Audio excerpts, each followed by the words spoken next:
Red 嘅生活台聯成 No.7 球衣專門店，為你帶嚟獨家球衣燙印優惠。只要你 like 晒我哋嘅 page， 甚至成為我哋嘅訂戶，就可以專享燙印球衣優惠。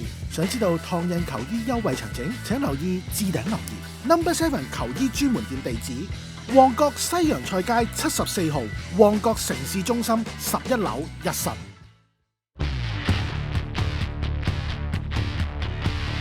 Rika 師兄，遲啲瞓 EV Ray No.7 球衣專門店呈現哭波桑。好，咁啊，翻嚟我哋嘅哭波桑節目，咁啊，好，咁啊，英超之前咁啊，講少少啲轉會啦。咁啊，首先第一就烏柏美肯奴咧，就正式就續約拜仁啦。咁啊，都非常之合理。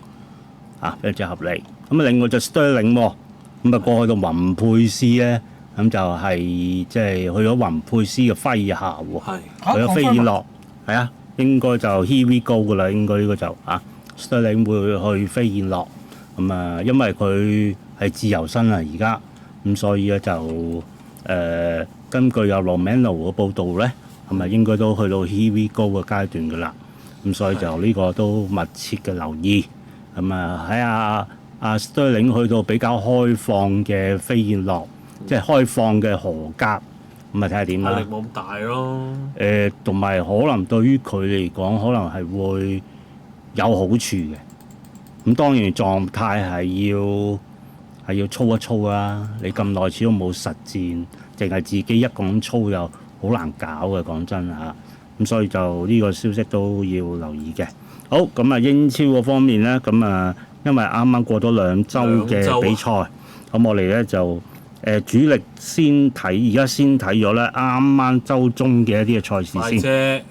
快車嗰度咧，咁啊車路士2-2和列斯嘅，咁啊贏住2球啊，輸翻2球，咁呢個就非常之合理嘅，因為車路士係垃圾，咁啊所以就冇啊，即係贏幾多強隊都冇用，喺呢啲咁嘅弱隊度失翻分咁啊，即係嘥氣，對主場喎，即係嘥氣啦！結論就係咁啊，愛華頓1-2咁啊打少一個之下咧，主場輸咗俾般尼茅夫嘅，咁就俾人趕出場嗰個就係奧伯賴人，咁啊下半場70分鐘到啦，咁就被趕離場，咁就跟住咧就關鍵啊！熱刺主場1-2輸咗紐卡素，唔係關鍵嘅，即係熱刺啲擁躉咧，就即係先講嗰場波咁就2-1輸啦。咁啊嗰場波連奧杜拔都收埋 lift， 咁啊即係呢隊波人腳嗰個深度啊，即係本來就好深厚嘅，咁但係就啲傷兵嘅實在係，傷兵名單長到咧，實在太多啦。咁啊羅美路啊停埋賽，咁啊所以就嗰場波澤古森就拍住阿雲達雲。其實熱刺呢個問題都持續咗2-3季㗎啦。都話你傷兵嗰度。係啊，即係你喺個醫療或者喺個訓練上面，其實都應該要全面檢討下呢件事㗎啦。因為你冇可能啲球員經常都係咁樣傷，跟住然之後又斷唔到尾。個個你唔係嗰啲小傷小病喎，唔係1-2個禮拜喎，個個都係起碼以月份嚟計喎。咁講，唔係咁嗰個今年嚟講係特別誇張嘅。咁有啲當然係玻璃嚟啦，譬如麥迪臣咁啊，年年都係例牌唔見半年嘅，咁呢啲係玻璃，如果係玻璃㗎啦。咁但係其他嗰啲即係奧杜拔嚟咗冇幾耐又傷，古道斯又傷，古路石夫斯基啊，聽講可能要退休。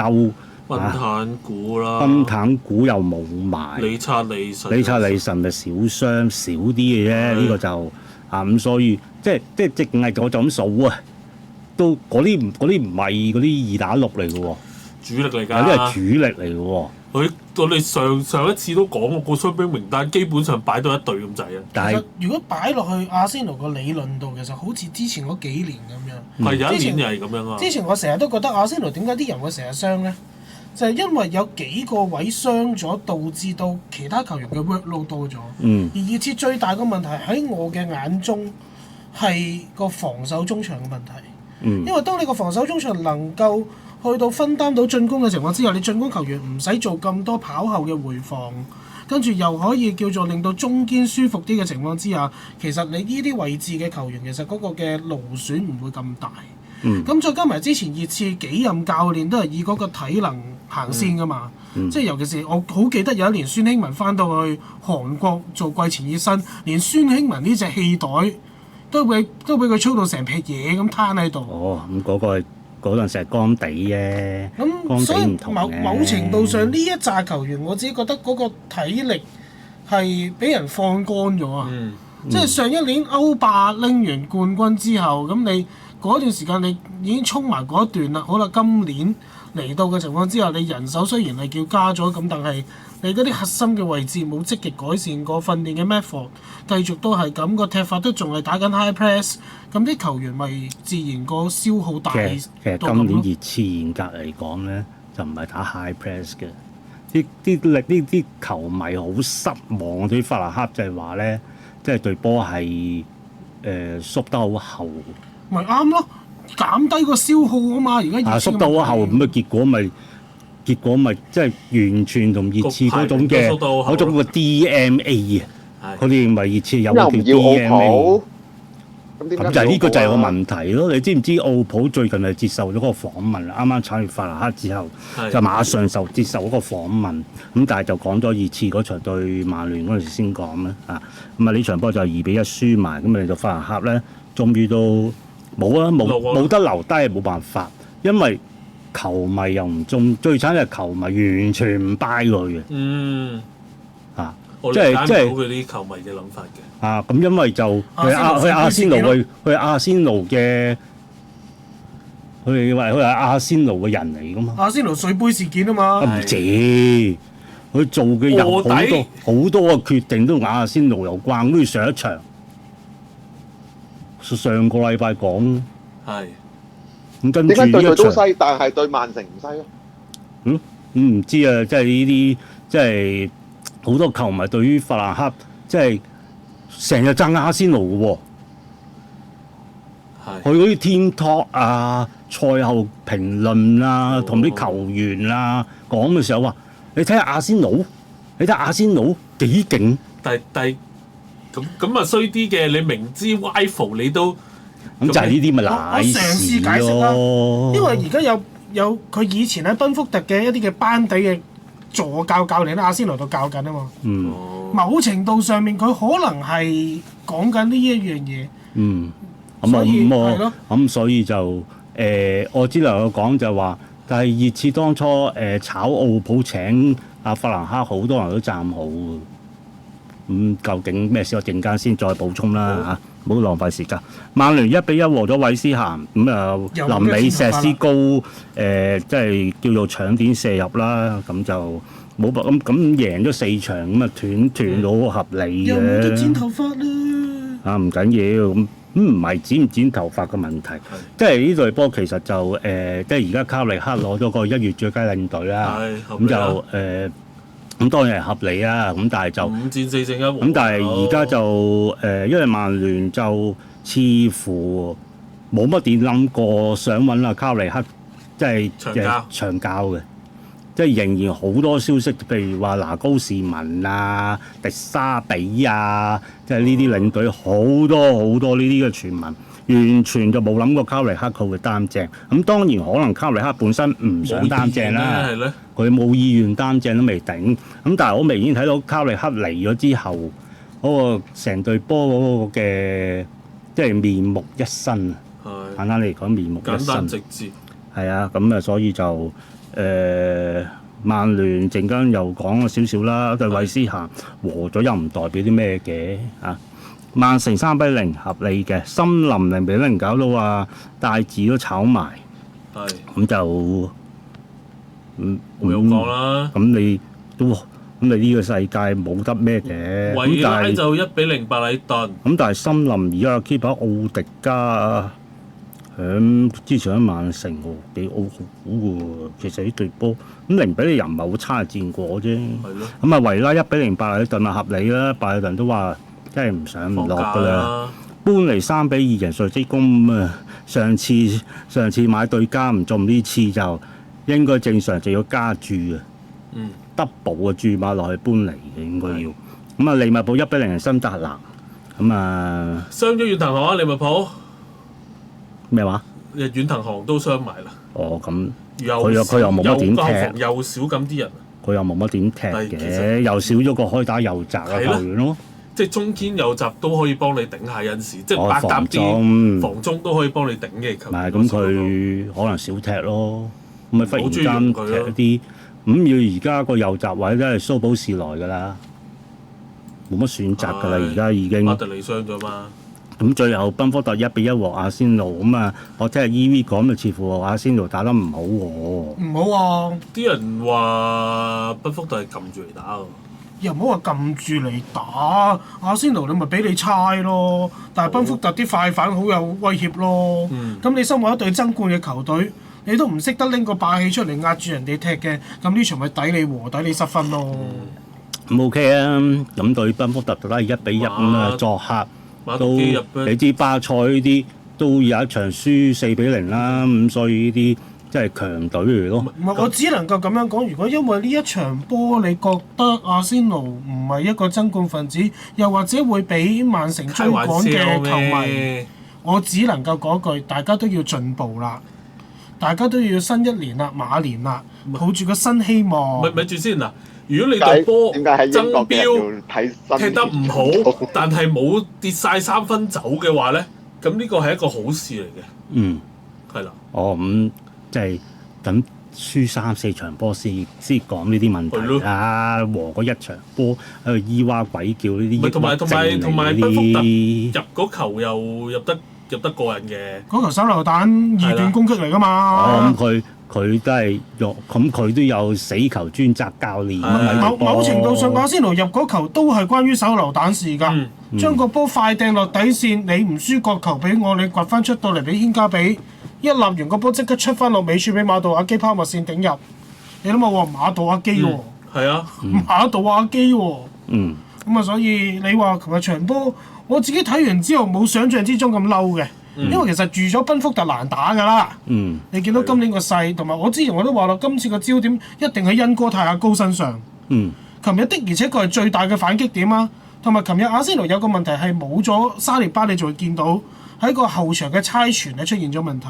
唔係話莫斯基拉唔好，而係莫斯基拉仲係好幼嫩。佢嗰個嘅組織啊，派牌嘅能力係比沙列巴爭一個距離嘅，所以沙列巴有樣今年我哋成日都話有一樣大家睇少咗一樣嘢就係沙列巴自己將個波推到上嚟中場嗰個嘅角色。咁琴日咪冇咯，跟住你琴日睇翻嗰個嘅傳送嘅組織圖裏邊，你見到第一點永遠都係加比爾，咁你對方咪容易防守咯，就係咁樣啫。好，咁就。冇嘅，咁一場半場打和都話拜仁都有得輸啦，呢個世界。好，咁啊講晒㗎啦，咁啊呢個即係週中個 round。咁啊翻轉頭啦，咁啊再上一 round 即係上個禮拜週末咧，咁啊講下少少啦。咁啊車路士3-1贏狼隊啊，冇難度啊。咁啊呢啲正常啦。咁啊，韋斯咸2-0人搬嚟啦，都合理嘅。咁啊，韋斯咸嘅質素，咁啊應該點都佢搬嚟應該做到嘅。咁同埋咧，即係中場用多啲蘇石咧，咁啊點都好啲嘅，大佬。我覺得蘇石我從來都覺得佢俾人睇少㗎啦。即係有一輪用蘇石我都唔明白。唔知點解。咁你起碼死球有一份高波先啦。同埋蘇石唔單止係一個防守中場嚟㗎，佢撳到上去攻嗰下好好㗎。係咁，即係我有時有一段時間唔用我都唔係好明。咁啊，愛華頓作客2-1富咸。咁啊，最近富咸連輸2場喎，數下喎。咁啊，好早其實富咸仲要領先住嘅，咁但係去到臨尾15分鐘，即係俾對手咧，咁啊入2球，1球係烏龍啊，咁啊呢個咁樣，咁啊跟住就維拉同般尼茅夫啊打和都算合理嘅，咁啊阿仙奴啊新特蘭就3-0阿仙奴就唔使多講噶啦，咁啊大家聽翻EV 頻道嘅節目啦，咁啊賓福特就3-2，咁啊。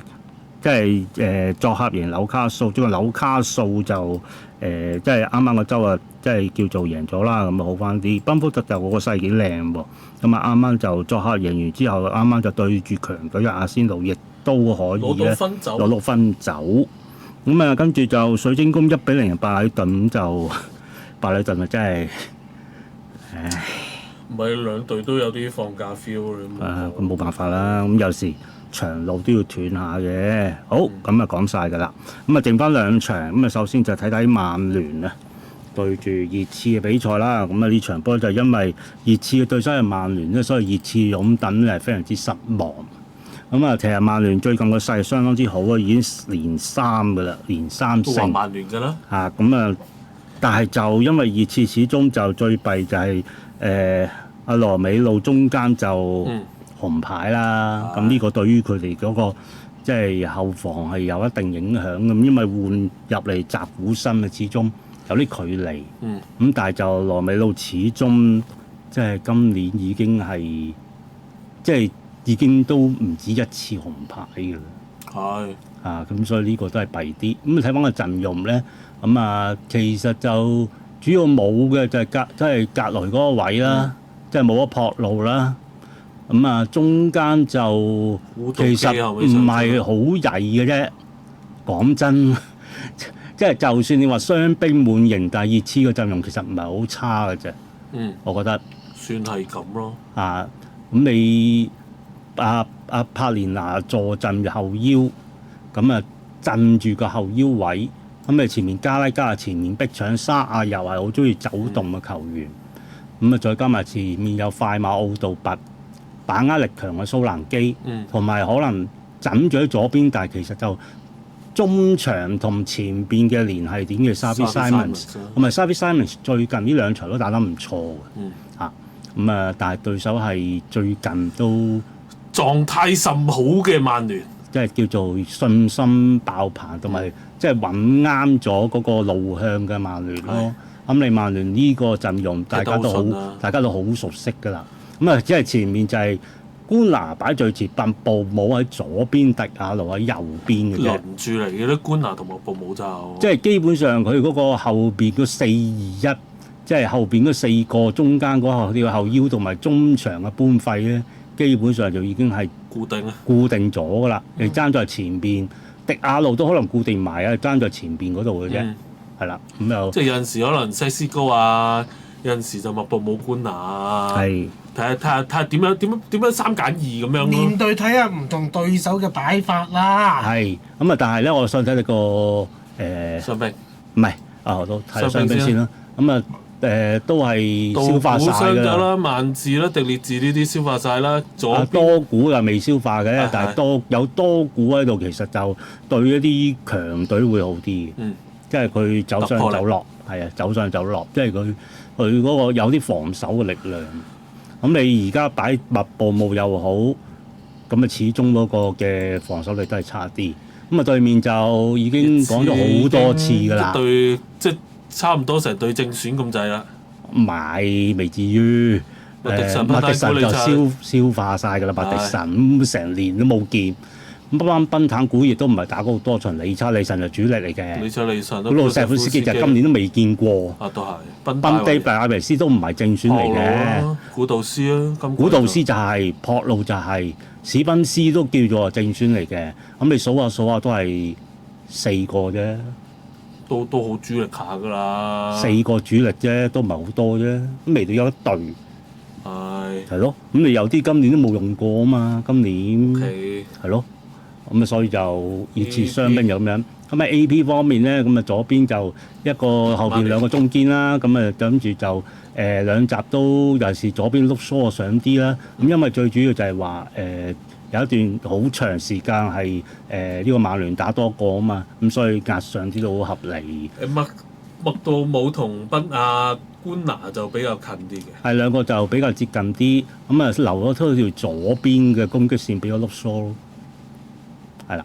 咁啊至於另外一邊就因為始終都係受制於即係打少個啦，羅美路一早就走咗啦，咁啊所以就。都好難作準㗎啦。羅美路，我覺得今年咧好明顯個人咧燥咗好多。哦，咁佢梗係更衣室嗰個問題好嚴重。所以我嚟緊，我真係覺得佢會去馬體會㗎啦。有呢個可能性嘅，咁佢轉會亦都唔奇，咁當然要睇下邊個係 permanent 啦，即係跟住熱刺嚇。咁如果係保捷天奴就可能唔同咯。咁啊。天奴啊！有傳聞過話係咁啊好，咁啊陣間講啲人選啦，陣間就嚇。咁啊，因為就而家interim 即係暫代嘅咧，就聽講會係阿杜陀，因為啱啱就傳咗出嚟啦，咁就同阿熱刺已經有口頭協議咁講，咁但係杜陀咧，即係當時教祖雲達斯就好一般嘅，咁麻麻嘅啫喎。咁但係就如果作為 interim 夠唔夠到呢隊波，即係由呢個咁樣嘅士氣去到好翻少少，踢翻個應有嘅水平咧，我係有啲懷疑嘅。都係。我覺得佢呢個任命就是但啦，佢哋中意啦。但係個問題就係，如果即係一個唔覺意熱刺真係即係搞到要護級，而家已經護緊㗎啦。唔係即係搞到要真係水深火熱嗰種，咁就你知啦，傷兵已經咁多。係咯。球迷個壓力亦都唔細。嗯。咁就所以你個守又唔係，攻又唔係。咁你仲記唔記得當年奇連士文打熱刺嗰陣時，俾阿迪尼斯搞到幾乎降班？係。你仲記得呢件事啊？係有前冇後㗎嘛。係咯。即係所以熱刺隊波本質上就已經係難搞㗎啦。咁你仲要咁多傷兵？咁同埋即係陣間講奧普嗰個訪問啦，佢都講咗好多嘢嘅，其實就好咁啊。heat-map 上面就好簡單㗎啦，因為前邊曼聯就因為對方打少一個咧，就呢個法蘭克就採取一個比較守勢嘅消極嘅鬥後，咁所以係合理，但係因為臨尾都係嗰句，佢臨尾已經好困難㗎啦，打少一個，跟住就要追分。咁呢個防守如果係即係咁早已經俾人破咗，咁你其實就好難搞。咁你睇到就係曼聯嗰個紅色嗰陣就係攻擊嘅半場，接近都係14區，即係嗰個叫做峨眉魚之間嘅區域已經鬥到咁前啦。咁即係你話，即係呢隊波都即係嗰場波嗰個形勢都好清楚。咁你睇到其實前面佢前場左邊禁區都其實嗰個踏入嘅區域都好多人，好多時掂到個波啊！即係曼聯喺對方嘅禁區，咁所以即係熱刺之嗰個防守鬥得咁深，好危險咯。咁你其實睇到曼聯嗰個進攻好多時就係左邊開始啊，碌疏邊開始。咁大家可以留意。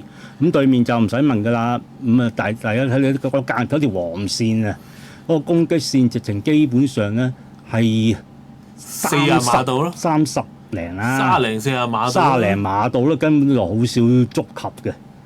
咁呢個就已經好弊啦。都冇乜攻勢咁滯啦。冇啦，咁你俾對方壓到咁你真係冇得搞。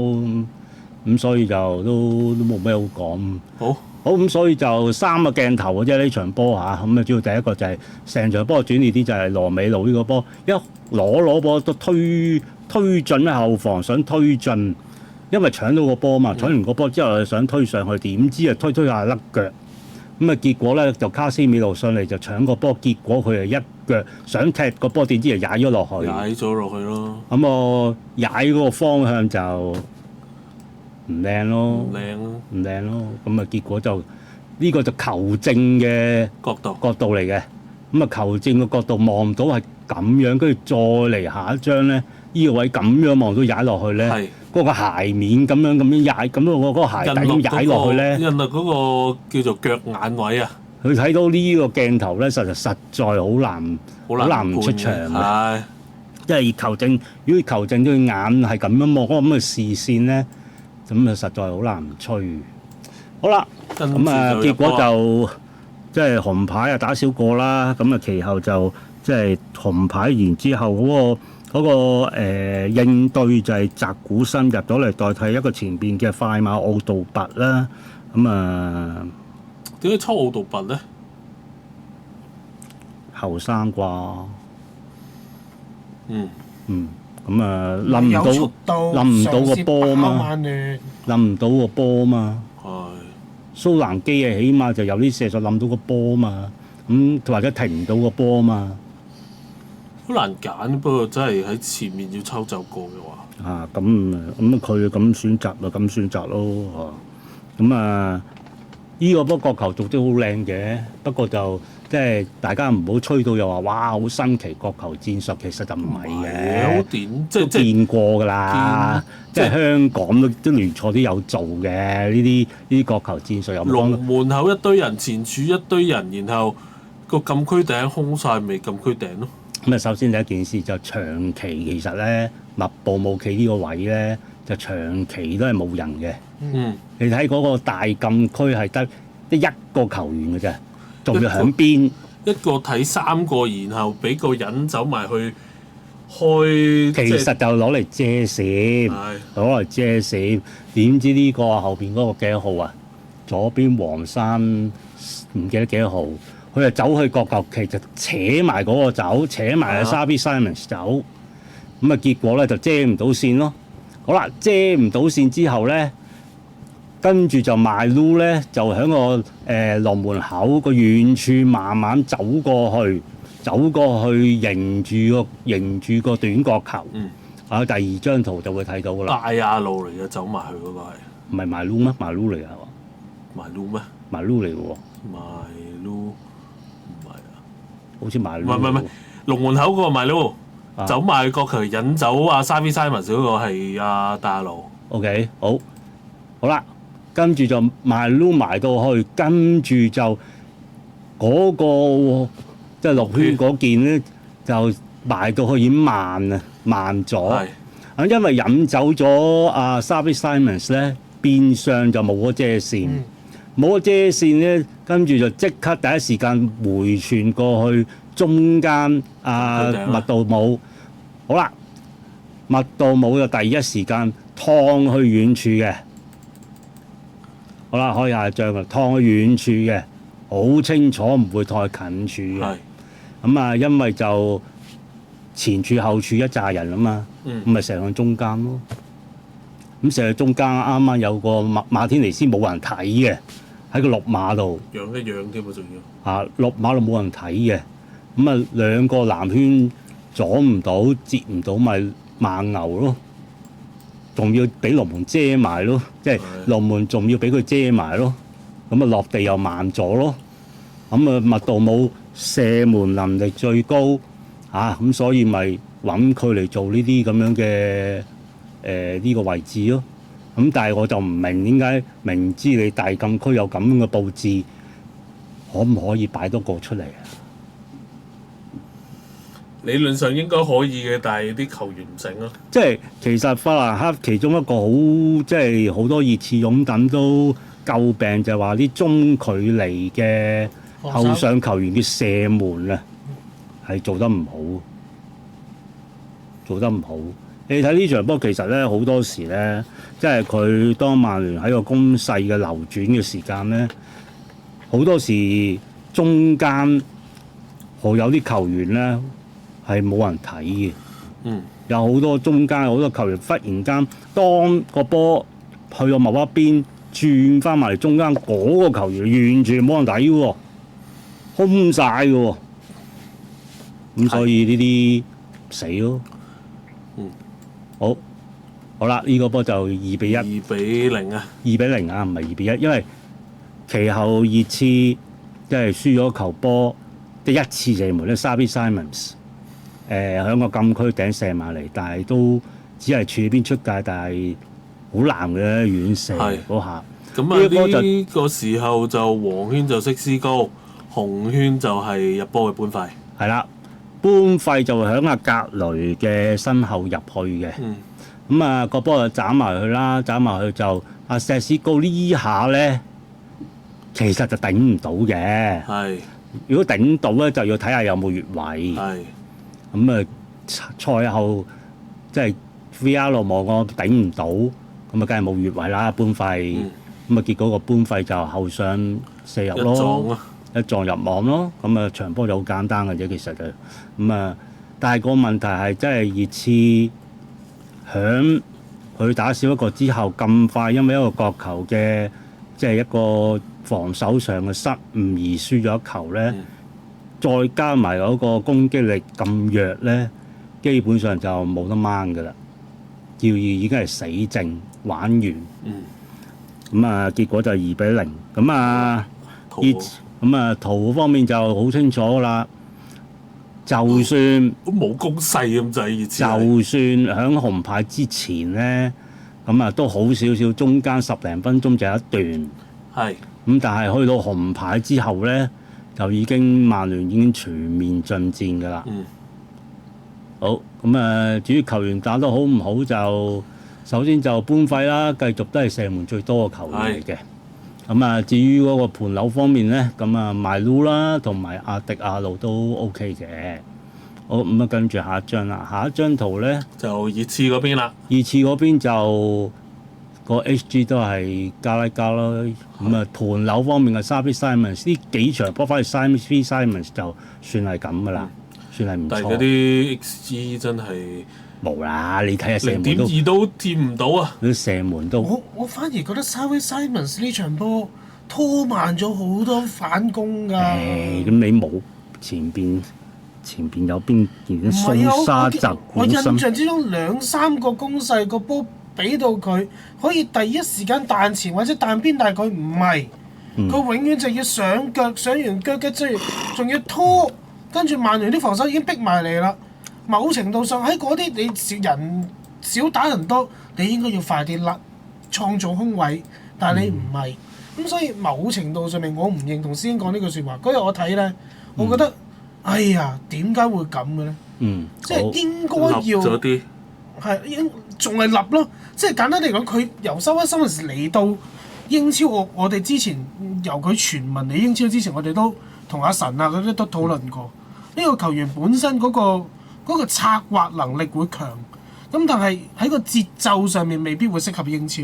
到而家打咗半季啦，都仲有呢個感覺喺度咯。好。咁防守數據都冇乜所謂嘅啦，冇乜分別。咁啊，防守數據你新到馬天尼斯咯，咁啊嗰個防守動作最多。莫加亞咯。但係達洛治你要留意啊，即係喺呢場我覺得應該幾舒服嘅波裏面咧，佢嗰個攔截成功率都係一半半嘅啫。低偏低。一半半嘅啫。碌蘇啊，賴一句嘢啦。俾對方射門啫，冇乜特別嘅，射門都好少。好，咁跟住進攻少嘛，數字就少。咁啊，對面就唔使問噶啦，你正如睇下烏道基、加拉加、蘇蘭基都有不少嘅 error 啊。咁啊，連防守叫最穩嗰個柏連拿，今場波亦都疲於奔命，咁就都冇咩好講嘅啦。好，咁啊，跟住就全球數據。全球數據就呢個丟斯嚟嘅，sorry。丟斯嚟嘅，碌蘇啦。呢場波就都冇咩好需要對抗㗎啦，即係好坦白講。好，呢個丟斯就柏連拿啦，都好曳嘅對抗，好少有咁差嘅。係咩？阿沙亞又係，你淨係呢兩件對抗差都應該係死門嚟㗎啦。咁咪烏道基個對抗幾好，但係就已經老早換埋走啦。真係仲有咩搞？雙出㗎，但係烏道基係。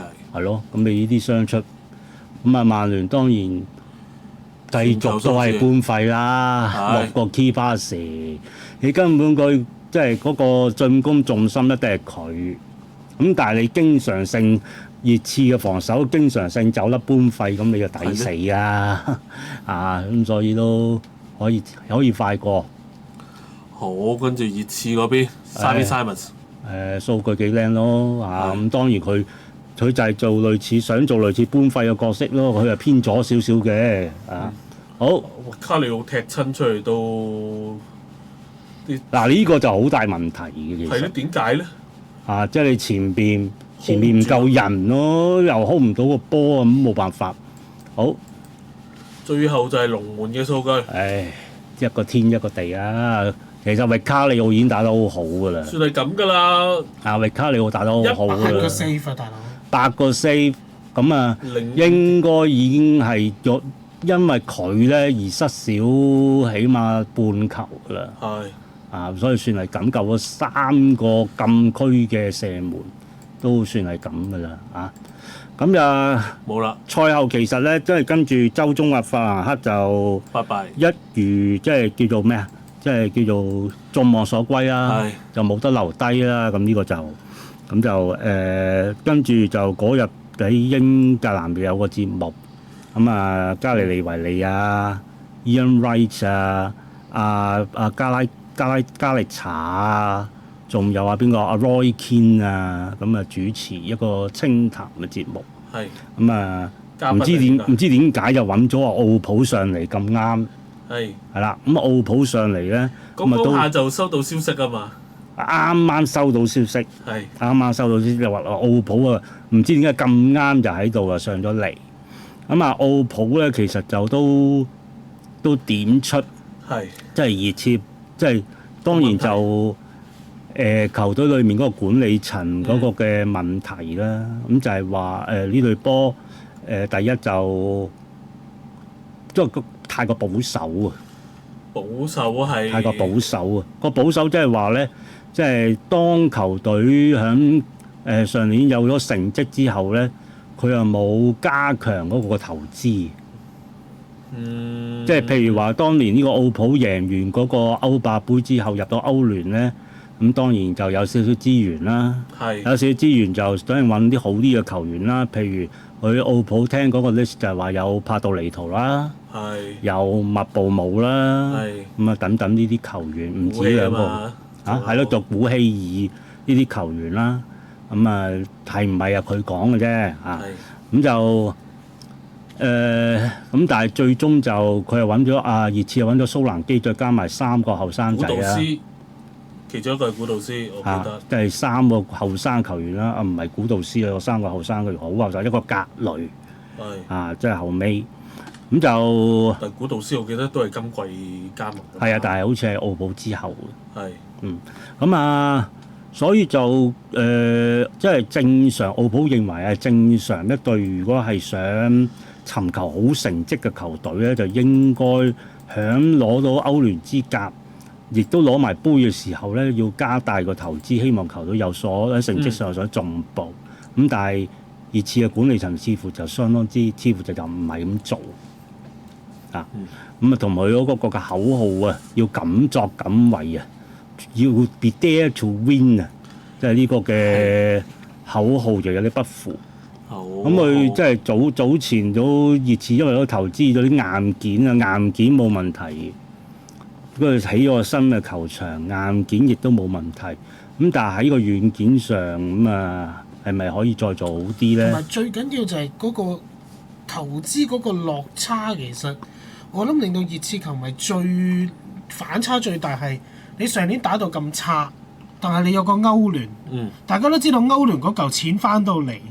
係一定係會幫助到買人，但係你買到翻到嚟嘅球員，正如好似我哋頭先咁講，沙威 Simons 嗰啲融合又唔係話太過好，蘇蘭基嗰啲又唔係咁好。你喺同樣價錢嘅情況之下，喺市場上面有啲更加好嘅選擇。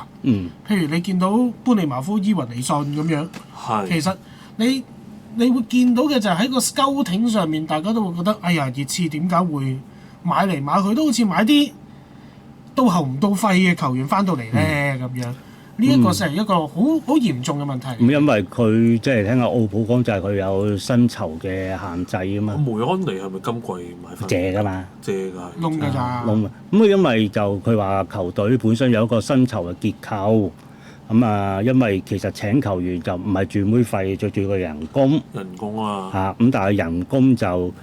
佢哋覺得個人工就唔係一隊即係英格蘭豪門應有嘅薪酬嘅架構嘅標準。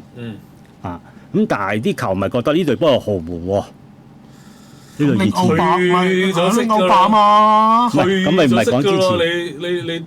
我唔係講之前喎，因為以前呢個熱刺啲即係衰極嘅，都有啲球星㗎嘛。我有哈利簡尼有真路拿，由真路拿開始，阿迪尼斯、奇連士文、維拉啊，唔係球隊嗰個啊，阿根廷大胡子維拉啊。呢個英格蘭嘅頂級聯賽第一代嘅外援係來自熱刺嘅，係啊，阿迪尼斯同維拉呢兩個球員，咁你就係睇到嗰個即係其後嗰啲咩撲比斯古，好多啲世界級球星曾經嚟過熱刺，令到熱刺嘅球迷再加埋佢嗰個咁娛樂性嘅打法，係令到熱刺即係衰起上嚟都叫做有條路啊嘛！啲球迷覺得都有一陣嘅歡愉。咁但係你而家即係法蘭克嗰個，都係加上嗰個老細咁樣嘅投資方法，咁啊再加埋而家一個咁保守嘅領隊，係球會營運嘅問題嚟㗎啦。係啊，你真係唔能夠怪啲領隊，即係你嗰一年好似天奴帶到歐冠決賽已經係最好。你唔使問啦，摩連奴邊有可能摩連奴帶到決賽嘅前一個禮拜就啄嘅啫？係。咁你唔係咁樣噶嘛？咁之前利維已經係咁啦，而家又轉咗個新老細，而家又好似而家搞到咁樣添。咁所以就因為即係經營不善啦。即係銀行啲 friend 啦。咁當然有啲原因係傷兵嘅，咁必須講法蘭克就咁，但係法蘭克呢次挑戰咁高階段係失敗咯。同埋我覺得熱刺球迷本身嗰個認知其實某程度上面係高估咗隊波嘅。咁呢啲冇辦法啦，佢有太多美麗嘅畫面啊！真路拿，哇！呢啲幾好波，奇連士文，哇！即係加斯居尼、連尼加呢啲頂級球星嚟嘅。但係你數到而家有啲咩？近呢幾年有啲咩？冇喎。孫興文咯。孫興文係咯，近哈利簡尼，佢奧普不停咁強調喺個訪問裏面，不停咁讚哈利簡尼。係哈利簡尼幫你頂咗好多年㗎啦。係啊，咁就係佢一冇咗哈利簡尼，就隊波就已經喺個前場嗰個入球已經冇咗保證。冇聲味啊！係咯，成孫興文都幫你頂咗2年啦，即係冇咗哈利簡尼，孫興文幫你頂咗2年㗎。佢就係熱刺呢隊波，就係嗰啲球迷揾六，即係衰極都起碼有個星，可以俾你一刻嘅歡愉，俾你入球嘅亢奮。咁你有啲球迷係唔係阿師兄嗰啲咁實際㗎嘛？都要一刻嘅歡愉㗎嘛，都要一刻嘅興奮，入球嘅期望。咁又要問取勝嘅期望。咁嗰樣嘢又要問喎，咁你個青訓你又唔要奧普問題咧？咁你點解你唔要奧普啊？咁呢個就係點解唔要奧普？咁呢個即係阿 EV 頭先講啦，舊年個奧普帶得唔好啊嘛。唔係唔好，有咩唔好啊？有咩唔好啊？阿 EV 話佢帶得唔好啊嘛，因為佢成績其實正常。佢嗰個排名好低啊嘛，只係臨尾喺個杯賽嗰度，即係叫做贏咗曼聯啊嘛。啲球迷都唔夠啊！佢哋覺得唔夠啊嘛。我哋覺得法蘭克喺賓福特踢得好吸引、好靚啊嘛。喂，上年熱刺喎攞杯喎，阿仙奴杯啊！我梗係阿仙奴冇杯喎。我好老，倫敦邊隊後會有杯啊？咁我好老早奧普炒嗰時，我已經好同意你嘅睇法㗎啦。阿 Ray， 你要留意翻一樣嘢，喺老細角度嚟講，杯係重要。但一個平穩發展，一個有藍圖，或者穩陣路線，對於一個新嚟嘅老細可能更加重要。奧普上年係有杯啊，老細都冇藍圖，我都唔記得個老細。你聽埋先，唔好咁快搏。係，繼續。第一啦，首先佢係拎咗個杯，但係上年個聯賽嘅成績低，即係簡單啲嚟講，如果繼續俾呢個領隊嚟到嘅情況之下，個新老細會覺得就係，喂，你上年呢個杯碌翻嚟嘅啫喎，嚟緊究竟我係繼續跟住你個方針買人啦，但係你又俾個咁樣嘅成績，你俾唔到嗰個叫做信心喎嘛。相反，好啦，你去到而家對上炒呢一個法蘭克，你喺賓福特咁多年嘅戰績話俾你聽，喂，原來佢教出嚟嘅啲 scouting 得㗎喎。我哋啲球員買翻到嚟可以升值賣翻出到去，兼且賣到出到嚟賓福特嗰啲球員得嘅喎，可以早上去嘅喎。我哋見到有呢一方面長遠嘅一個叫穩定嘅提升嘅空間出到嚟嘅喎。我有問題，但係你淨係叫咗法蘭克係唔夠嘅喎，你要所以其實嗱，你唔係你冇將賓福特嘅 scouting 啊，賓福特嗰個有啊，佢有啊，佢有㗎。佢有㗎，唔係啊，賓福特而家但係記住，賓福特不是一天建成的嘛。係。但係熱刺嘅球迷就係覺得，喂，你成個嘢都過嚟，你應該複製到賓福特嘅成績嗰度嚟啊！但係就係冇搬埋過嚟嘛。係啦，咪就係呢個問題咯。咁所以咪就係咁 gel 咯。係阿 Ray 請你講。有個 logic 嘅問題，老細唔要佢，因為個成績唔好，唔夠持續，即係要成績啦，唔係要做 Salon 級啦。咁你要法蘭克，你又想做 Salon 級喎？咁你想點啊？個老細？咁即係其實奧普講到個老細其實係冇一個方向。阿 Ray 你都道出咗一個問題，記住喺管理層架構上面嗱，老細係俾錢嗰個係咪？係。跟住你仲有個 CEO 噶嘛？咪即係等同於而家依度喺森林個問題一樣咯。依度個諗法同埋而家老細個諗法其實好唔同。俾錢嗰個就淨係要睇成績。CEO 嗰個就要懶長遠，仲有喎，因為而家熱刺嘅 CEO 點解會唔係喎？仲有一堆係唔係喎？仲有喎，聽講法蘭克炒唔係 CEO 嘅意思喎，CEO 係想留嘅喎，係啲球迷嘅壓力係冇得唔啄嘅喎。同埋頭先都講咗個好重要嘅原因就係頭先我講到 CEO 係之前阿仙奴嗰個啊嘛，咁所以點解佢會欣賞阿仙奴咯？點解法蘭克？因為佢就係覺得，喂，原來 CEO 揾我翻嚟，佢覺得我似亞迪達，我哋有個長遠嘅藍圖，佢放呢啲權俾我，可以組到隊好似阿仙奴咁樣嘅嘢出到嚟。其實某程度上面，我覺得有牽連㗎。所以老細個期望同 CEO 同埋教練嘅期望，根本而家就複製緊森林嗰條路。根本就係你想要嘅嘢唔同，我想要嘅嘢唔同，大家想要嘅嘢唔同。所以頭先阿 Ray 講嗰個邏輯性嘅問題就出現咗啦。一個就要成績，一個就要長遠發展，一個就要錢，一個就要俾耐心，一啲就唔係一啲嘢即刻嚟嘅，結果撞埋，散。其實就我覺得咧，就個 CEO 就唔係好想炒，因為成個老細嗰個高層就唔係好想炒法蘭克嘅。咁但係咧，第一管唔住，即係球迷嘅壓力啦。第二裡面啲球員又唔生性，啲球員就直情係當法蘭克路臭四。即係管唔住個更衣室啦！即係你一個領隊管唔住個更衣室，就點都冇得搞啊！都係嘅。你羅美路成日就唔三唔四講埋啲無謂嘢，又反高層。咁你法蘭克個反應就係即係顧左右而言他，即係點咧？咁你個管理層搞唔掂，因為個領隊搞唔掂個更衣室係死緊噶嘛。即係強如沙比亞朗素，你個大老細見到個教練管唔到個更衣室嘅，咁你冇得搞嘅喎。係法蘭克，我覺得係冇問題啊。不過你搞唔掂個更衣室，就係死症。好啊，好咁，所以熱刺就而家聽講倒陀喎。倒陀啊！唉，恭喜佢。咁啊，呢個就馬高勞斯咩？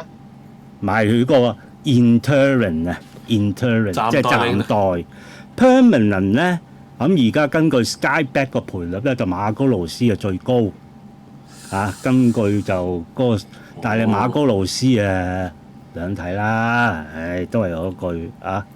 咁啊，睇下熱刺點啦。希望啲熱刺球迷開心啦。D.O 講咗話係倒陀啦。佢呢個 interim 係嘅 interim 就一係倒陀噶啦。而家就係 permanent 嗰個，即係。過咗今年，去到出年，咁究竟係佢應該係會再揾一個新嘅。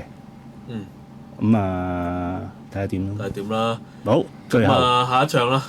利物浦咁啊對呢一個嘅曼城。咁啊利物浦方面咧咁就龍門就艾力神，一對中堅就雲迪克帕干納迪，左閘就卻基斯，右閘就蘇布士萊。中場就防守中場就馬里士德、柏加人貝治，域斯就支援前面伊基迪基、格普同埋右邊嘅沙拿。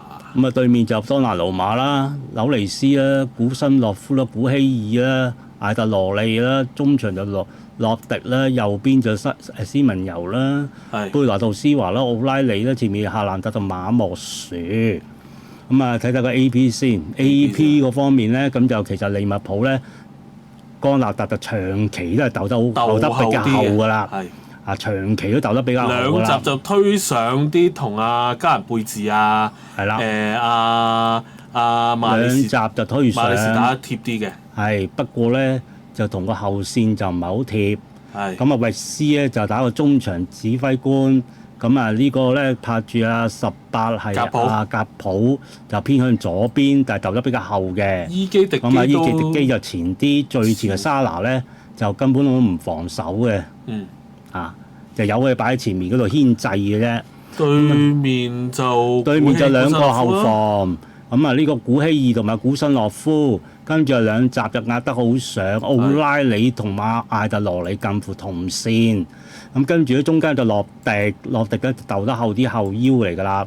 咁啊，呢個27係呢個7號27係紐尼斯就霸住個右邊嚟踢，跟住前面中間嗰三個咧就夏蘭特。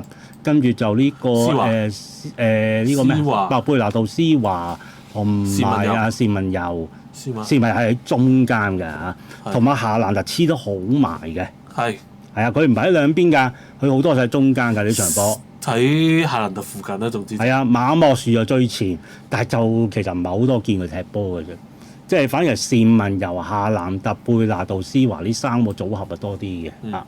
咁啊睇其他嘢啦。咁啊，其他嘢方面咧，咁啊傷兵嗰度咧，咁就利物浦啊，大家知㗎啦，啲右閘就死晒。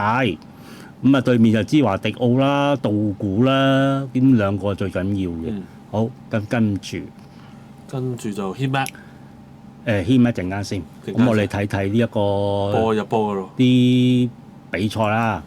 咁啊，呢一球咧，其實早段呢個江納迪咧就壓住對方咧入到禁區咧，就有少少拉扯嘅動作嘅。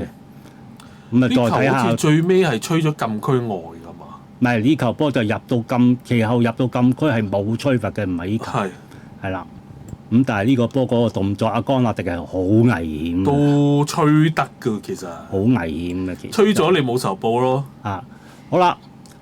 呢一球咧就係即係其後一個反擊嚟嘅，咁啊一個大腳踢上去啦，咁然之後咧呢個咧就其實係下半場嚟㗎啦，上半場0-0嘅，其實場波就兩隊都唔係一個最好嘅人腳同最好嘅狀態，但係算叫做刺激咯對場波。早段利物浦嘅逼搶唔錯嘅。但係就曼城都勉強可以將個波猜到上去。其實利物浦後中間嗰段啦，即係下半場出嚟有一段，我覺得利物浦係踢得爭少少就篤爆咗。呢個就係你講嘅下半場，即係頭20分鐘到轉咗個半場之後咧，利物浦嘅控球即係淨係成個形勢有好大逆轉嘅。個效果唔知點解你嗰一刻嘅利物浦個攻勢好凌厲下。係咁你其實就嗰場波你見到跟住下半場呢一球啦，其實下半場就利物浦好多呢方面嘅攻勢嘅，因為你見到打開兩橛啦嘛。曼城攻擊失敗，跟住轉頭攻，你見到已經係4打3啦。我4打3之後個波一定頂翻出嚟，你見到中間空晒㗎嘛，因為打開兩橛啦嘛。咁打開兩橛呢個波轉落咗去呢個伊基迪基度嘛。咁伊基迪基跟住咧，走最前嗰個格普嚟嘅，中間紅圈另一個係咪沙拿啊？唔記得咗。係沙拿，跟住中間伊基迪基後上嗰個就係域斯啊嘛。好啦，頂翻出嚟之後，跟住下張圖你見到啦，伊基迪基攞到個波。兩個牽制咗3個喺一邊，右邊嘅域斯空晒。OK， 好啦，伊基迪基喺呢個位，其實應該係第一時間執落去，係要執落去㗎啦。但係佢好多時間就係嗰晚嘅利物浦都係有呢個問題㗎。嗰個去到臨起射門前嗰第第三腳即係前3、4腳組織個波嗰時候咧，嗰、個分邊嘅嗰個決斷係怪怪地嘅。佢唔分落去個空位度，但係用一啲比較唔做一啲比較難做到嘅傳送啊！唔知點解。伊基迪基就已經有2次啊，係呢一次係其中一次。去到呢個位都仲唔執落去喎。我記得佢最後唔知俾翻，好似俾跟住就係呢下啦，由頭到尾唔俾阿維斯，跟住佢反而俾咗左邊，跟住自己走入去，係結果啊走入去頭俾咗呢個應該係槌，沙拿嚟㗎係嘛？跟住頭槌俾落去，跟住又頭槌一頂，結果咧就頂歪咗。柱邊出界。咁呢個波就係將比較容易嘅嘢就將佢複雜化。但係如果佢一下側落去域斯度，域斯起腳或者撳翻嚟中間咧，其實就已經有人就係一個比較正路嘅攻勢咯。睇開就即係話伊基迪基其實嗰個 decision making 就有啲問題咯。嗯，由頭到尾都冇望冇俾嘅喎。佢同格普都好嚴重嘅呢個判斷。格普嗰日咧，我覺得就即係好上腳嘅，嗯，某個程度上都好想做啲嘢嘅。咁啊，伊基迪基就叫做勉強啦。可以咯，但係佢如果佢啲把力好啲，或者呢啲進攻反擊嘅時候，究竟分唔分邊啊？係咪俾個空啲嘅隊友會好啲咯？亨利就好推崇啊！亨利話喺佢覺得伊基迪基有佢嘅影子咁話，亨利係啊，年輕嘅時候係嘛？哦，即係佢祖雲達斯嗰陣時啊。係咯。好，下一個咁啊，頂咗柱邊出界啦。頂歪咗。呢球其實應該要頂中籠㗎，但係佢就批咗出柱邊咯。咁又唔係，咁你依下頂嗰下以佢嗰個嘅射術係咁上下㗎啦。個問題係點解唔第一時間執俾維斯咧？都係。唉，真係咁你維斯嗰場波，呢場波又唔係打得好曳嘅喎。唔係㗎，近幾場其實唔錯㗎。其實佢同馬沙拿啊嗰啲開始有啲配合㗎咯喎。即係佢而家擺呢個位係 O K 嘅。OK 啊。即係擺喺嗰個即係真係即係以佢為主。以佢攞波為主，然之後咧沙拿等等去做前邊做一啲配合。進攻中場或者有陣時偏右，有陣時偏即係2-1-3，佢其實嘅紙面賽績就係紙面嗰個排陣就係加環貝治、麥亞利士打鬥住後邊，鬥住後腰就維斯自己就發板。前面4個就好似一個鑽石型咁排陣咯。即係總之前面有3個點可以俾，咁佢維斯可以俾波，可以自己突破有速度咁啊！睇呢個波都有速度啦，但係唔俾咧，最慘就係你同阿陣間曼城夏蘭特唔同啊嘛。好啦，呢球波另外一次啊，江納特俾上去穿晒，成個曼城嗰個前場壁就穿晒，跟住加環貝治攞到個波向中間推，穿埋第2層。好啦，穿埋第2層之後咧，跟住就俾啦，係啊，一掃上去2層5打3，5打3嚟㗎。5打3一俾咗佢左手邊。好啦，俾咗佢左手邊之後咧。跟住嗱呢下其實做得唔錯喎，反而一俾入去伊基迪基啊，依下識第一時間後抽喎，俾後邊嗰個喎。維斯係啊，俾阿維斯喎，但係維斯呢下又唔俾落去喎。點解又唔俾沙拿咧？其實執咗落去沙拿就 easy shot 㗎咯。沙拿就已經好大範圍可以射到門咯喎，咁但係結果就話維斯就自己搞咗佢，結果啊散咗古希爾。咁呢個波係咪迂迴咗咧？係。嗰個 decision making 係咪有問題咧？呢下好啦，跟住呢個波啦，呢個波就係咧真係喺禁區外嗰下嚟嘅。咁第一就拉人肯定嘅啦，古希爾亦都係禁區外。不過嗱，第一就冇越位啦，第二咧爭拗點就係話呢個波係唔係單刀？係。拉落去嗰時係咪單刀姿態？第一佢就好坦白講，就一定唔係即係未控制到個皮球咯。係未去到一個危險區域啊！佢仲喺右邊啫嘛，中間嗰個可以包到過嚟噶嘛。咁你嚴格嚟講唔係危險區域，所以冇可能係紅牌嘅呢個波。咁當然亦都唔係12碼啦。好，咁啊跟住啦，去到呢球咧，其實係有個犯規嘅1-0呢球罰球。咁啊中間犯規就大家都知㗎啦。啊咁啊唔係喎，睇冇咗個罰球嗰橛嘅。好唔緊要啦。咁啊罰球嗰個罰球咧，我要我自己揾先。係啦，要我自己睇翻啦。咁啊罰球嗰橛咧，咁啊呢個拍30零碼度啦，可能就係頭先 cap 圖咧就係冇咗嗰橛啊，可能就係。我唔係跳咗得。跳咗啊！你揾到啦嘛？哦，OK 好得。咁啊，其實嗰個罰球咧就30零碼，就蘇保士萊咧就罰球。咁啊，陣間會睇到個佈置就係咧，佢偏陣間我哋個畫面偏右係有2個曼城嘅人牆。係呢度。係啦 ，OK 好。同阿仙奴死嗰球一模一樣距離。係啦，一模一樣死法咁滯。呢度就犯規啦，咁跟住就罰球啦。係個圖未 show 出嚟啊，志生。sorry。係好 sorry。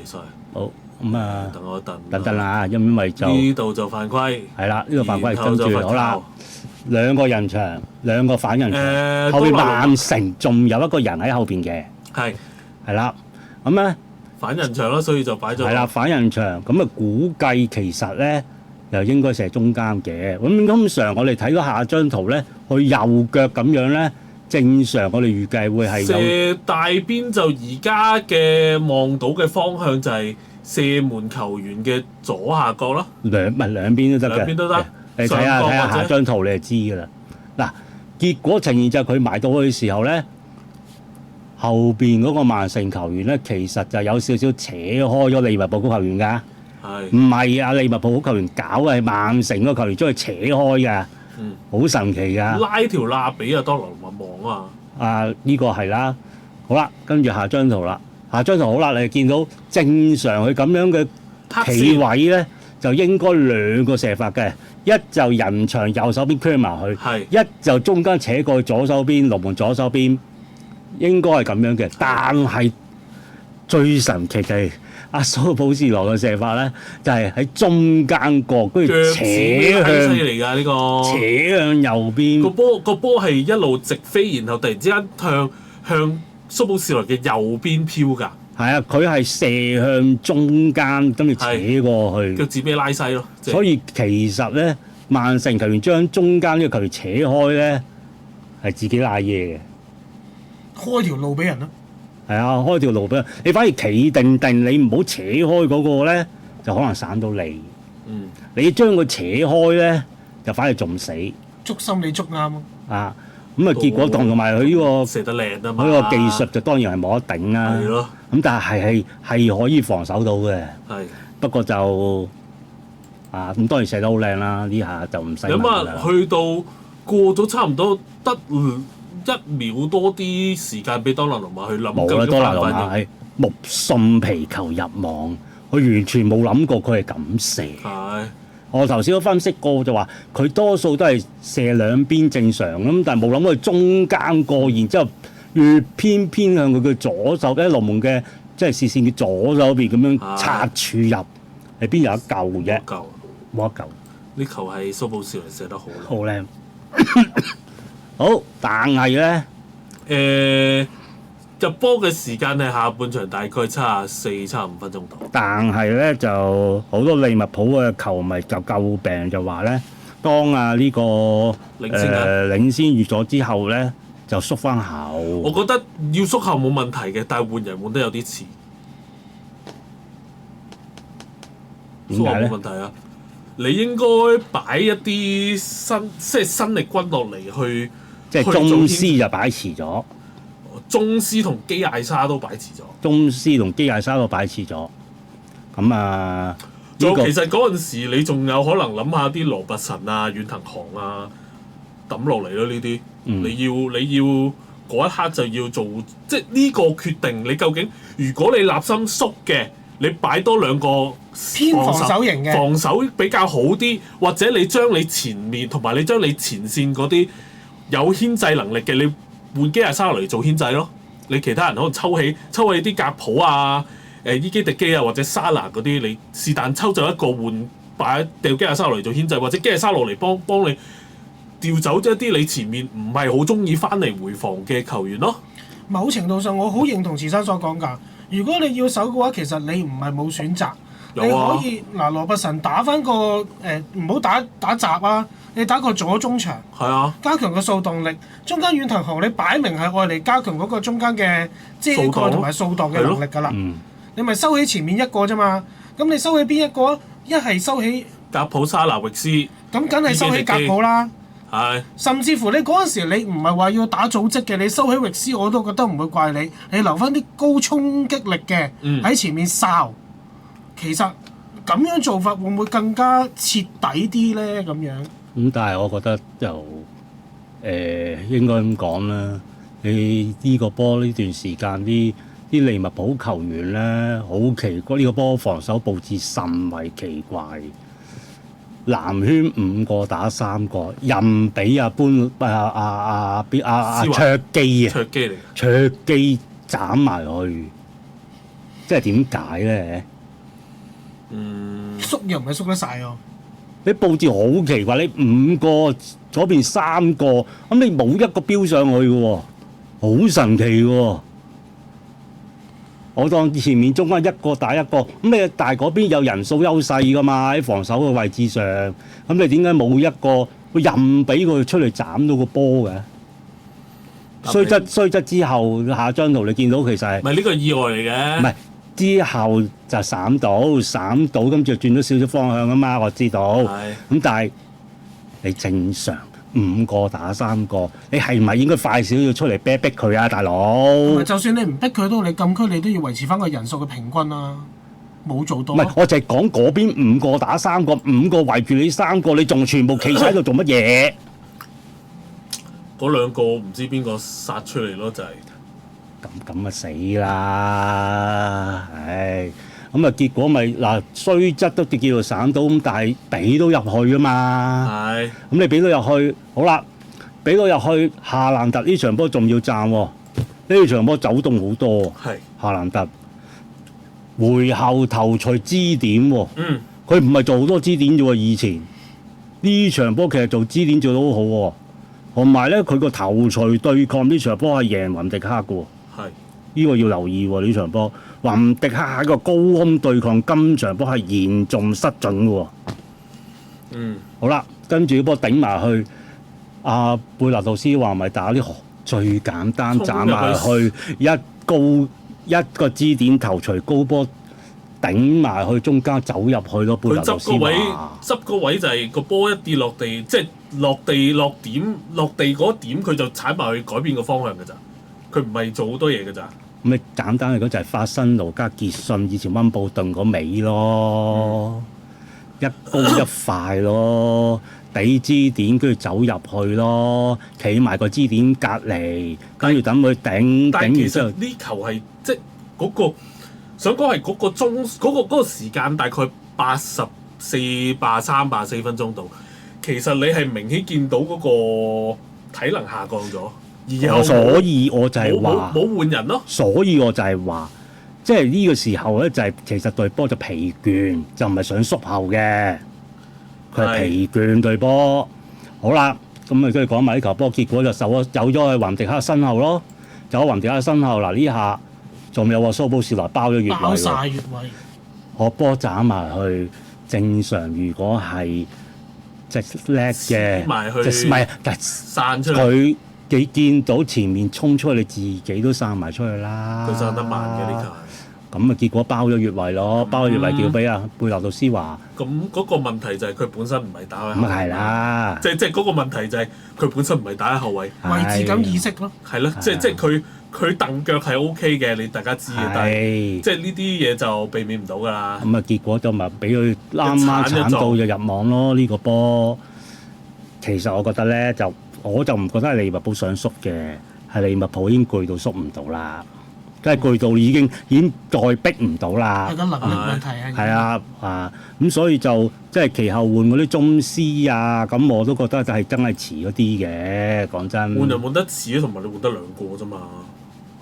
佢覺得會冇其他人換啊嘛。我覺得呢個就係所以你會引致到嗰啲利物浦嘅球迷越發對呢、個，即係越嚟越對史諾係有啲不滿咯。即係我哋都睇到，你冇理由咁遲，即呢個換人係遲，你呢場係大戰嚟嘅，即係亦都係牌面上好明顯嘅。曼城係人強馬壯啲嘅，你係啲球員係即係疲倦啊，或者有啲位置上係唔夠人嘅。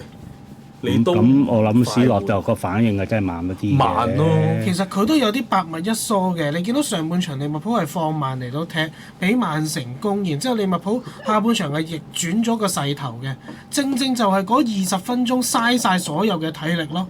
當入完之後根本就已經燒到成隊波乾咗。你嗰25分鐘你搏贏咗啦，咁你就要即刻就搏贏咗，佢諗住就係縮翻。決斷就要換人啊嘛，就要揼一兩個，即係你可能75分鐘、80、85，但係你而家去到其實退到最後，你85分鐘先至揼兩個人落嚟嘛。咁啊，已經翻唔到轉頭咁滯啦。可能遠藤航就即係利物浦就史中意啦諾諗住係周中用，就唔係呢場用，係周中用。你點估到蘇布士來會踢唔到啊？我又唔信啊！我覺得就唔會用噶啦。其實本身就唔係咁，教練有部署噶嘛，咁佢可能周中用咧。同埋遠藤都説咗咁耐，擺佢出嚟打呢一場，又未必信得過佢，我覺得。係就周中用。咁個問題就係你一直都唔撻啲人啊嘛，你冇撻着過任何人喎。咁所以師兄頭先咪講緊最緊要嘅嘢，就係啲球迷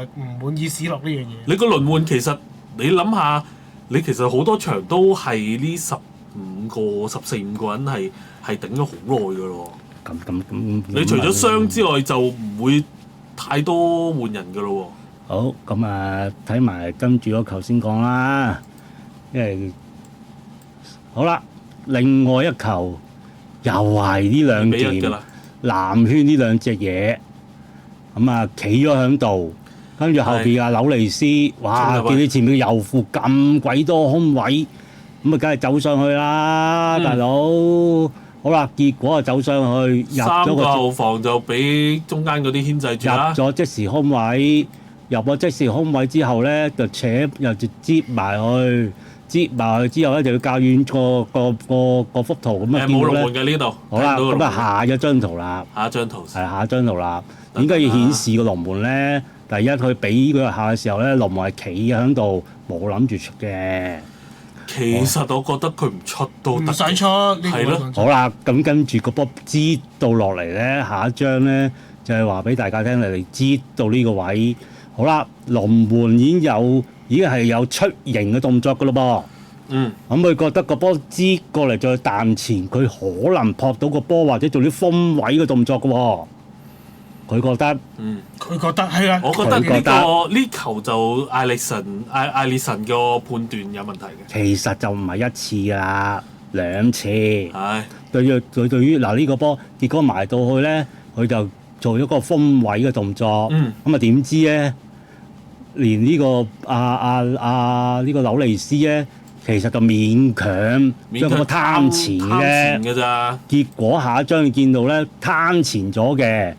就係因為佢貪前控到呢一腳咧，艾力神就收制唔住，就去餘勢就撲跌咗對手，結果就12碼，12碼就無疑問㗎啦。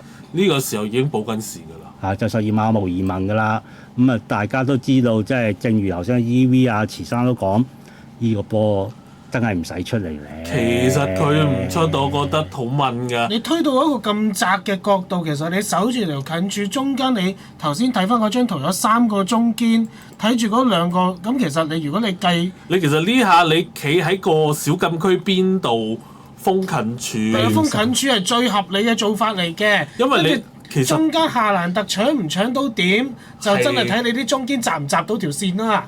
但係你起碼唔係因為你個防守意識問題出問題而失波嘛？咁啊，其實阿里遜唔止啲球嘅。我記得下半場早段仲有一球咧，又係嘅，出到去禁區個波彈地，佢係踢唔到個波。記唔記得有一球？有球係隊友護空門㗎。又出到禁區，想踢個波，佢又踢唔到。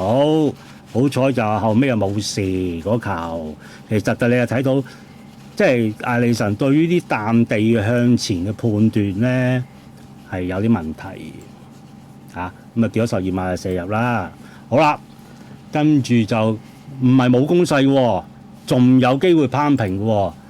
嗱呢嘢咧就一斬埋去啦，兩個即係利物浦頂到個波啦，對住夏蘭特。咁啊，跟住就頂到個波，跟住俾麥亞利士打啦，麥亞利士打空晒啦，因為佢頭先嗰個點一個人爭啫嘛。你見唔到頭先嗰個嗰張圖啊？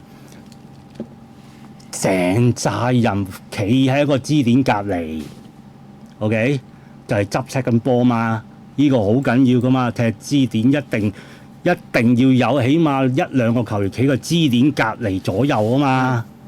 OK， 好啦，頂埋落去，跟住麥亞利士打一控定，而家先埋到嚟呢個位抱住，咁啊叫散到佢嘅，一散到改變少少高度。咁但係你波當拿羅馬真係冇得傾㗎啦！當拿羅馬呢場係夠幾下㗎，有幾下？當拿羅馬呢個波真係，尤其是下半場出嚟嗰20幾分鐘俾人狂攻嘅時候，當拿羅馬救好多球㗎。咁你呢球冇得傾啦！呢球又係啦，呢球就真係佢嘅反應啦。個波突然之間改變方向，而且嗰個都幾急勁下。仲要手力啊！你睇下呢啲咁樣飛身埋去嗰個位。啊！你睇下另外一個角度幾靚，個姿勢幾靚。我記得呢下之後，個直播畫面又影埋去哥迪奧拿度，哥迪奧拿都讚嗰下飛撲係好靚，好靚都重複下呢個單手撲救。佢移後個身咬腰向後呢下其實咧真係冇翻咗手力咧，係會撲埋個波入去嘅。係。但係佢嘅手力真係冇辦法。不過佢啲傳中波都仲係好曳，係即係有一球又係兩邊傳中埋去咧，佢係嗰邊甩咗嘅。有一下。好啦，最後呢嘢啦，呢嘢第一件事咧斬埋去，斬咗埋艾利臣嗰度，真係，大佬你呢球就臨尾嘅攻勢嚟嘅。你大佬你斬都咪斬埋艾利臣度啊？點同佢？點諗到佢可以會爭到呢個第一點啊？但係呢個位係唔係一個危險區域？如果佢喺禁區裏邊12碼點嗰啲位咧，我覺得可以嘅。喺呢度咁出，咁你嗰個邏輯啊，你諗住第一點，你起碼揾個高嘅壓住佢，大約佢會傳到個波區域啊？大佬，咁你結果個波俾咗艾利臣喎，鬼頂到咩？仲要兩個逼埋去，咁跟住咪有之後嘅事件咯。呢個係已經係個攻勢來回第3次，因為其實再之前有一下咧，就係斬埋去，然後個波跌翻出嚟，再斬入去嘅呢下係。第二下係曼城解圍翻出嚟，然後蘇布士萊蘇布士萊又唔記得邊個啦。總之喺個後場度再推翻個半場，再斬埋去嘅。咁跟住咪。艾利臣唔翻去啊嘛，唔翻去咪咁樣咯。結果啊，搞到後尾有個咁樣嘅波咯。貝拿度斯華就唔知射定俾啦，總之向住龍門就俾佢啦。最後嗰個就叫做蘇布士萊啊嘛。咁啊結果咧後尾就出咗兩個拉人嘅動作咯。第一個咧就蘇布士萊從後咁啊拉跌咗夏蘭特，掹咗夏蘭特一下，夏蘭特冇跌嘅，但係翻轉頭咧就夏蘭特又掹翻蘇布士萊。係啦，咁啊呢個球證嘅判斷咧，臨尾嘅判斷咧係非常之合邏輯同正確嘅。但係我有一個位，我覺得佢呢個可以再做多啲嘅，佢應該要搬翻條時間線，由個波喺個曼城嘅禁區裏邊有一輪混亂㗎。嗰個應該要再判。嗰一下有一冧人瞓咗喺度，嗌晒救命㗎。嗰下其實都睇咗㗎啦，睇咗㗎啦。佢 VR 唔介入啊。你見唔到佢即係個波嗰邊一炸冧嗰陣時，其實球證係收緊訊息，聽緊啲嘢嘅。其實就已經宣告話唔介入㗎啦。個表演係要做埋，係要話俾你聽，我睇咗冇事。但係佢冇做到，呢個係一個做得比較差啲嘅地方嚟嘅。即係你去到睇呢個判決個入球無效，然後阿蘇布士嚟個 last man 要趕出場冇問題，我覺得呢啲判斷合理嘅。咁但係你個波喺個即係喺嗰個點講嗰個攻勢嗰個 build up 嘅時候，嗰個事發第一個事發點就係喺不過咧，你嗰個罰球斬入去禁區裏邊，然後踢翻出嚟再一冧斬人啦嘛，我知。係啦，不過咧，要講埋咯。不過咧，就我覺得 TV 都唔重播咧，就有啲嘢應該都係冇乜嘢㗎啦。TV 都唔重播，知道冇乜嘢，應該冇乜嘢㗎啦。咁啊，呢個波判斷好合理嘅，個正常咯。邏輯就係話咧，呢度好好笑嘅兩個小學雞咁胡拉。咁梗係咁啦。咁啊，第一樣嘢咁就因為阿蘇布士萊拉跌嘅單刀咁嘅夏蘭特啊嘛，掹咗，但係阻止咗大家搶球，大家跟住翻轉頭又夏蘭特又阻止翻。蘇布士萊護空。咁你永遠都係嘅第一個犯規先㗎啦。咁第一個犯規咁梗係蘇布士萊，咁啊梗係紅牌啦 ，last man 啦。好啦，第二下點解個入波係唔算咧？咁因為阿夏蘭就阻止咗蘇布士萊有呢個護空門嘅機會啊嘛，咁啊夏蘭就犯規咯，咁所以咪呢個入球無效咯，就好合理嘅。咁啊其實呢場波咧，即係。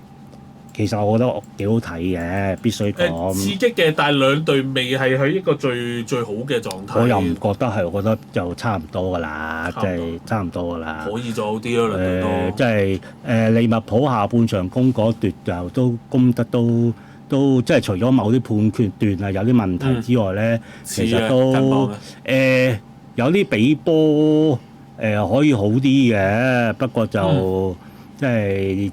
後前面嗰個，即係我始終都覺得伊基迪基真係去到即係呢啲場次，去到呢啲場次又唔夠咯。佢需要再進步多啲咯。唔夠咯嚇，咁同埋即係基艾沙嘅使用咧，我覺得就真係阿史諾太過錫住佢咯。我覺得係唔單止係基艾沙，佢個後備嘅輪換佢都。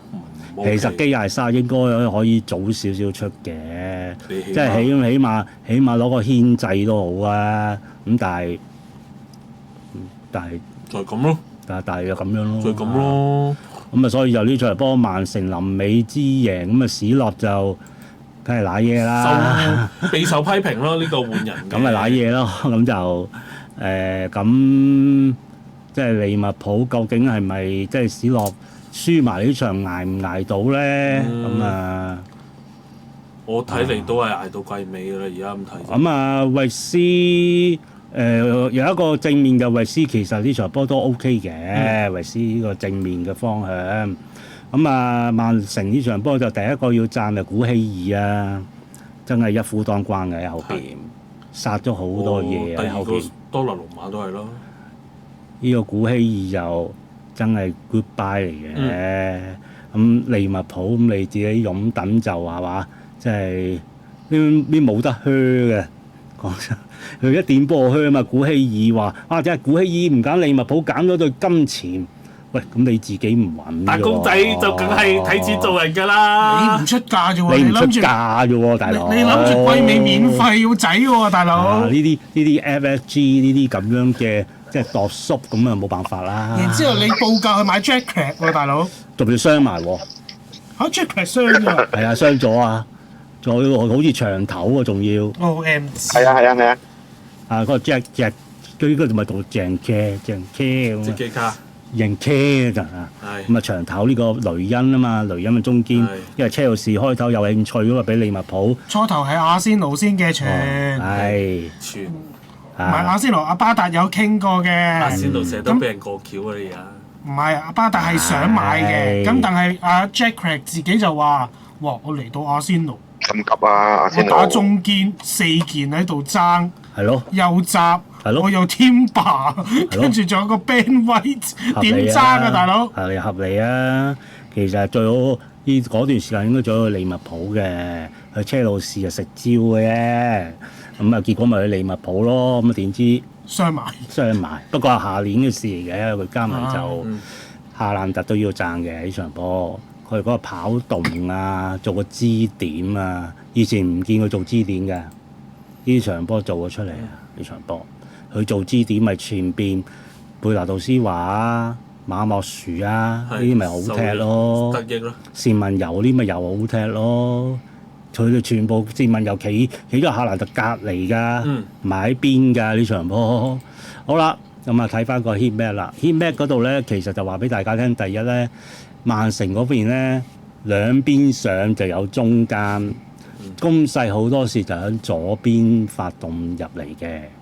咁啊，至於利物浦嗰邊咧，就右邊沙拿咧仍然都係即係佔據比較多嘅墊波嘅位置。後場嗰位應該蘇保士來嚟㗎。後場係啦，蘇保士來都佔咗好多位置，但係中間嗰橛空框咧，就即係證明咧好多時都係中場跟住調都係做向兩邊咁樣做嘅。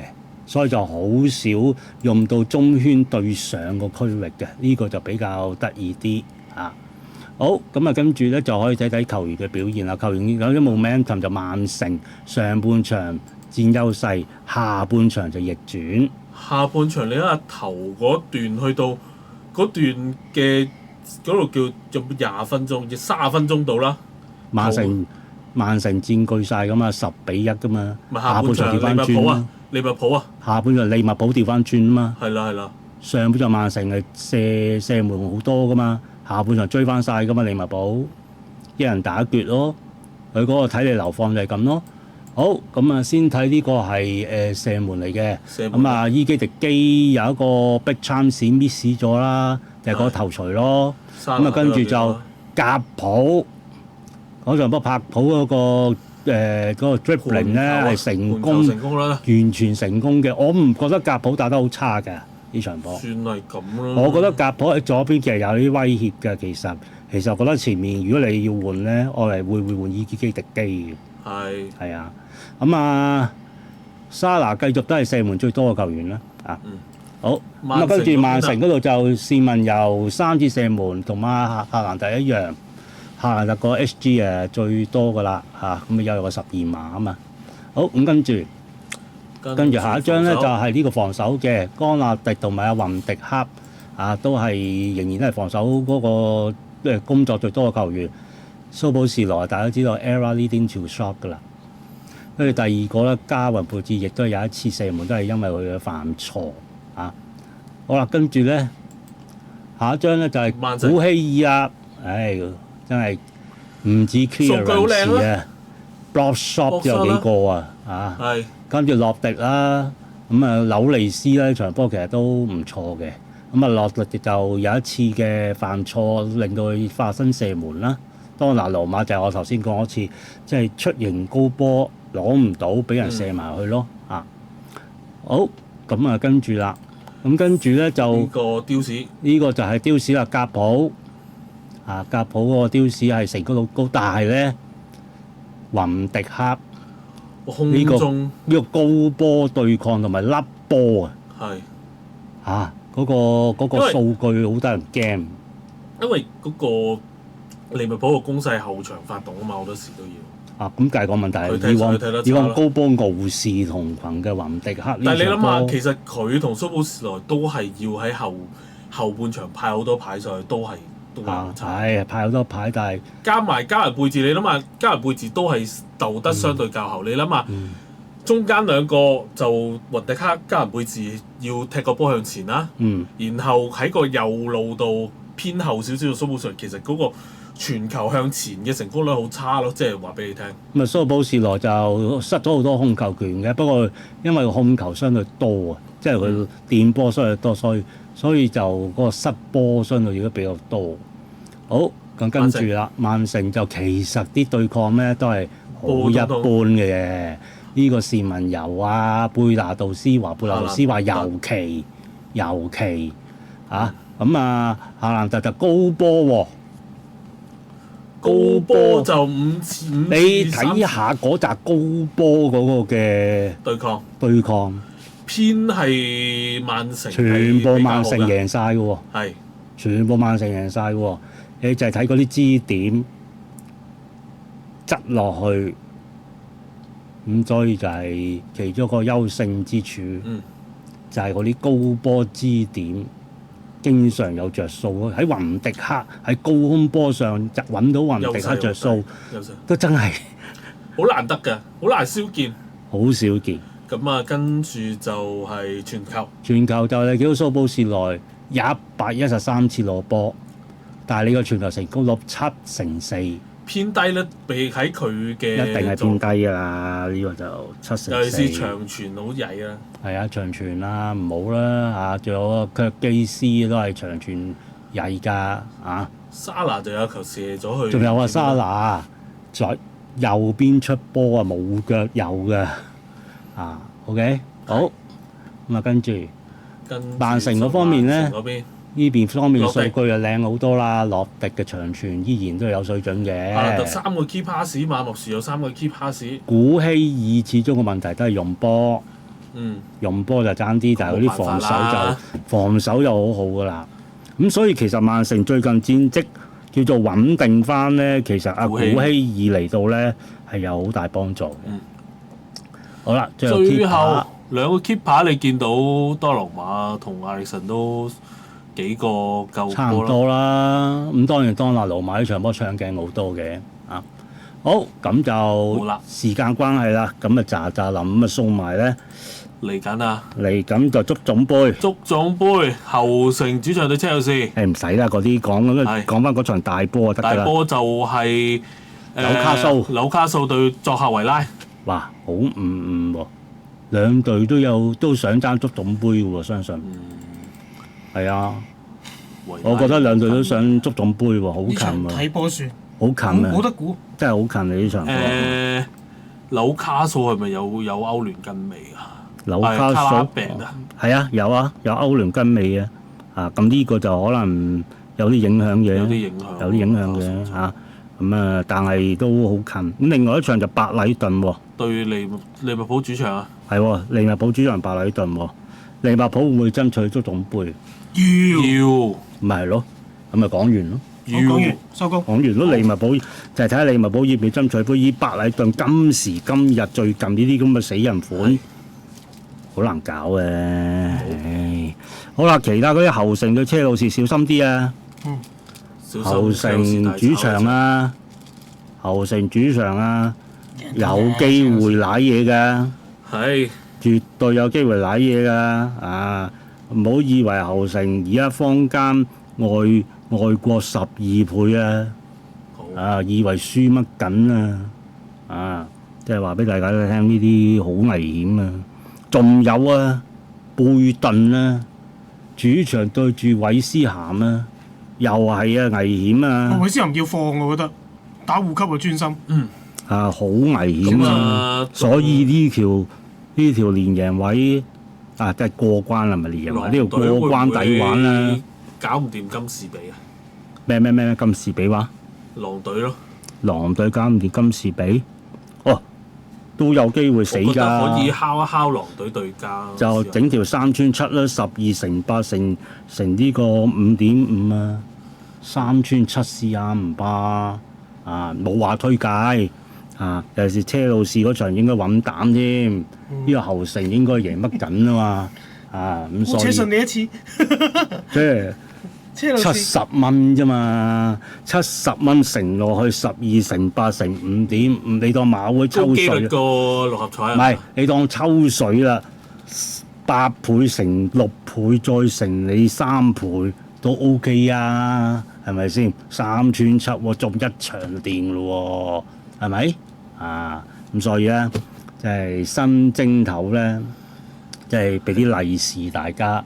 咁呢個咧就係個利是。係唔係推介啊，唔中係推介啊咗就記，得派翻啲利是俾我哋係啊！利是。中唔中都可以嘅，其實我哋就冇乜做所謂咗利是嗰嘅。張彩券係真係得翻一張彩券咧，就係有錢咧。係唔係惠澤社群定係你可以福有油雞？哦啊，呢個都呢個假裝或者扮即係嗰個演飾嘅都相當好。不過阿係咪師兄係值啲啊，比較值啲。唔係咁你變咗張彩票咪惠澤社群咯。嗯，咁如果你又可以收翻錢嘅，咁咪一啲福氣咯。所以咧就話俾大家聽，就係呢個咧就係師兄咧即係呢個足總杯嘅少少嘅心意，好，少少心意。咁希望各位咧就新一年馬年咧就呢、個即係活力嘅充沛，身體嘅健康。咁咧，因為今日咧就蛇年最後一次嘅節目啦。咁嚟緊咧就馬年啦。年初4就馬年啦。咁所以咧，我哋就要學當年羅馬咁，就拜個早年。咁由EV 咧就向各位嘅聽眾咧就拜個早年。祝大家馬到亞基嘅。係。即係點啊？馬到亞基。翻生咯！係嘛？我驚係鹹魚翻生或者係即係嗰啲叫咩啊？否極泰來。我幫 EV 講。即係我驚係即係揾到住好人家咯，識財咯。咁咪交俾阿慈生。咁我都係嗰啲好。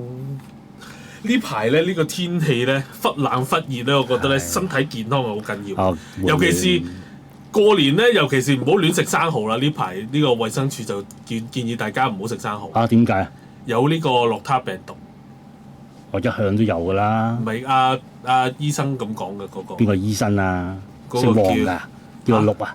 唔係啦，出名㗎，衛生署嗰啲醫生嚟㗎。衛生署醫生就出名嘅。是但啦，香港。阿 Ray 哥喺度。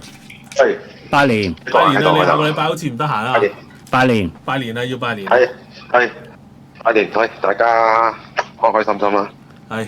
咁多咋？我諗到有咩馬字啊？我諗到馬字嘅人，覺得馬字啊，萬字都得啦。你知大家萬字醬油嘅。你知咗極樂世界係嘛？萬字好緊要噶嘛？係咪阿 Ray？